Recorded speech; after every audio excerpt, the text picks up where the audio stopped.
ఆంధ్రప్రదేశ్ ప్రజానీకానికి నమస్కారములు తెలియజేసుకుంటూ నేను గత 4 రోజులుగా హైదరాబాద్ రావటం జరిగింది.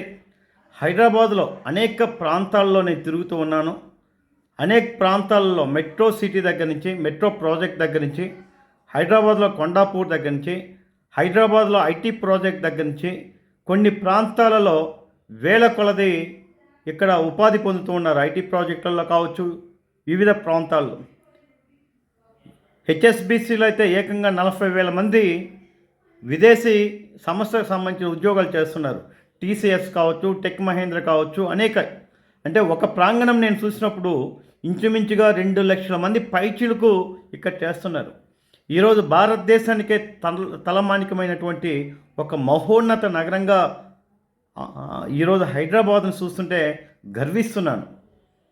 ఈరోజు బెంగళూరులో కూడా, చెన్నైతో పాటుగా, ఢిల్లీతో పాటుగా, బాంబేలో కూడా లేనటువంటి కంపెనీలు ఈరోజు హైదరాబాద్లో రావటం జరిగింది.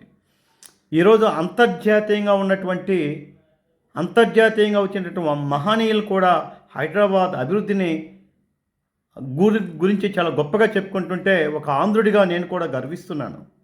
ఇలా ఉమ్మడి ఆంధ్రప్రదేశ్లో ఒక ఐటీ ప్రాజెక్టుగా కాక అనేక రకాలుగా ఫార్మాసిటీగా అనేక లక్షల కొలది ఉద్యోగ ఉపాధి అవకాశాలు కల్పిస్తున్నటువంటి కల్పతరువుగా మన హైదరాబాద్ ఉంటే, ఆంధ్రప్రదేశ్ విభజన జరిగిన తర్వాత ఆంధ్రప్రదేశ్ రాజధాని కోసం 29 గ్రామాల నుంచి ఇంచుమించుగా 35,000 ఎకరాల పైచీలకు భూములను ఇస్తే ఈరోజు రాజధాని లేకుండా చేశారు, పోలవరం లేకుండా చేశారు, విశాఖ ఉక్కు లేకుండా చేశారు, గంగవరం పోర్టు లేకుండా చేశారు.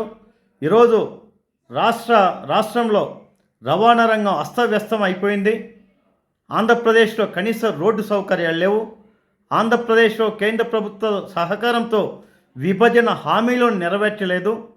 ఆంధ్రప్రదేశ్లో ప్రత్యేక హోదా లేకపోయినప్పటికీ రాయలసీమ ప్రాంతాన్ని, ఉత్తరాంధ్ర ప్రాంతాన్ని, వెనుకబడిన ప్రాంతాలను కలిపి పారిశ్రామిక వడగా కేంద్ర ప్రభుత్వ సహకారంతో ఏర్పాటు చేసినట్లయితే మన ప్రాంతంలో ఉద్యోగ ఉపాధి అవకాశాలు వచ్చి ఉన్నాయి. దాని గురించి మాట్లాడలేరు. ఈ రోజున మనకు బందర్ పోర్టు నుంచి మర్చిపోవడం జరిగింది. ఆంధ్రప్రదేశ్లో ఏ విధమైనటువంటి అభివృద్ధి లేదు. చాలా బాధాకరం. ఈరోజు 10 సంవత్సరాలలో హైదరాబాద్లో ఒకే ప్రభుత్వం ఉండటం ద్వారా రాజకీయాలు వేరు కావచ్చు, కానీ కేసీఆర్ గారు రావటం ద్వారా 2 సార్లు తనే ఉండటం ద్వారా కొంత అభివృద్ధి జరిగిన మాట వాస్తవం. అలానే ఆంధ్రప్రదేశ్లో అభివృద్ధికి అవకాశం ఉన్నప్పటికీ చంద్రబాబు నాయుడు గారు ఉన్న టైంలో అభివృద్ధి దూసుకుపోతూ ఉన్నది.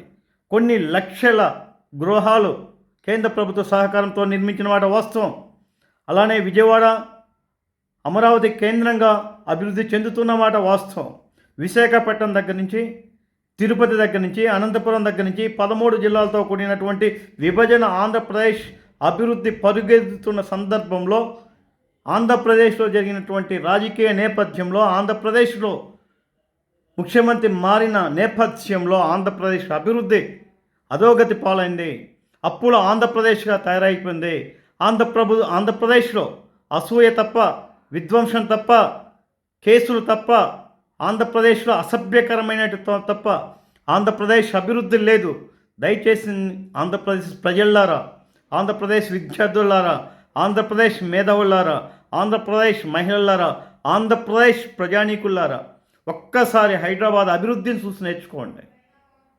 ఒక 10 ఏళ్ల పాటు సుస్థిరమైనటువంటి ప్రభుత్వం ఉండి ప్రజల క్రమశిక్షణతో ఉన్నట్లయితే 35,000 ఎకరాలు ఒక్క రైతు కూడా ₹1 నష్టపరిహారం తీసుకోకుండా ల్యాండ్ పూలింగ్ విధానం ద్వారా రైతులు రాజధాని కోసం ఇచ్చినటువంటి భూములు ఈరోజు ఎడారిగా మారితే ఎంత బాధాకరమో తెలుసా? ఒక్కసారి అమరావతి ప్రాజెక్టు విలువ $1 బిలియన్ ప్రాజెక్ట్. అది ఒక్క రైతు ఎకరాకి 1,250 గజాలు వస్తుంటే అతనికి 5 కోట్ల రూపాయలు